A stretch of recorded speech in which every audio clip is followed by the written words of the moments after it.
तालाब या झरने में नहाते हैं तो हो जाएं सावधान।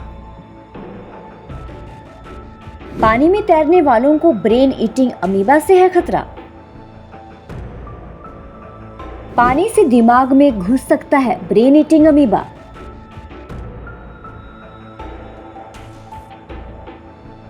केरल में इन दिनों एक दिमाग खाने वाले अमीबा की खबर ने लोगों को दहशत में डाल दिया है। लगातार अमीबा से जा रही बच्चों की जान ने लोगों को हैरत में डाल दिया है।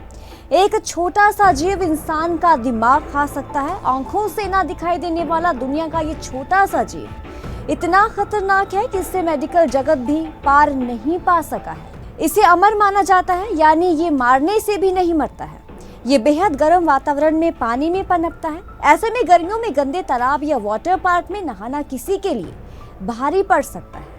केरल में अब एक 14 साल के लड़के की तालाब में नहाने से मौत हो गई। तालाब में नहाते वक्त बच्चे की नाक के जरिए ब्रेन ईटिंग अमीबा शरीर में घुस गया और ब्रेन में जाकर गंभीर इन्फेक्शन पैदा कर दिया। बच्चे की तबीयत बिगड़ने पर उसे हॉस्पिटल में भर्ती कराया गया, लेकिन उसकी जान नहीं बच सकी। तो आपको बताते हैं क्या है ब्रेन ईटिंग अमीबा, क्या है इसके लक्षण और बचाव के तरीके। ये अमीबा लाइलाज माना जाता है। ये एक मरीज के दिमाग की कोशिकाओं को ही नष्ट कर देता है।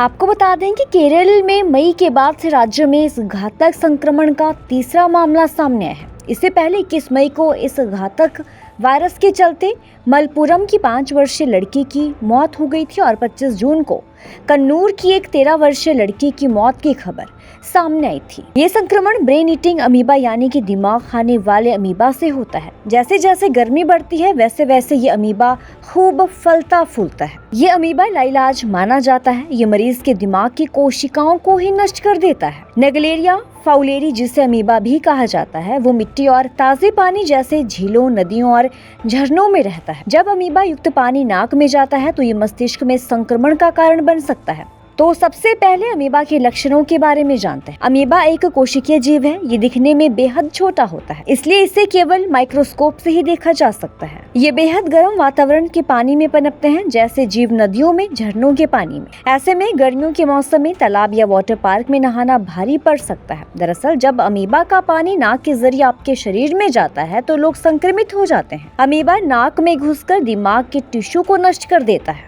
अमीबा को नेगलेरिया फाउलेरी भी कहा जाता है, जैसा कि हमने आपको पहले भी बताया। तो चलिए जानते हैं क्या है नेगलेरिया फाउलेरी के लक्षण। नेगलेरिया फाउलेरी संक्रमण के लक्षण में सिर दर्द बहुत तेज होता है। इसके साथ ही बुखार, मतली या उल्टी होती है।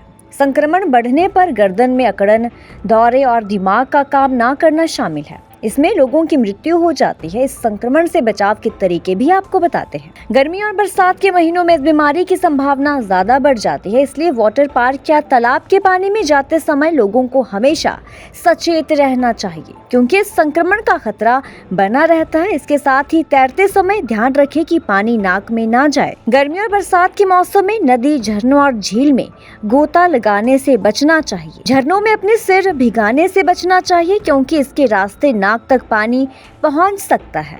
तो कैसी लगी आपको हमारी ये खबर, कमेंट सेक्शन में जरूर बताएं और हमारे पेज को लाइक, सब्सक्राइब और फॉलो करना ना भूलें।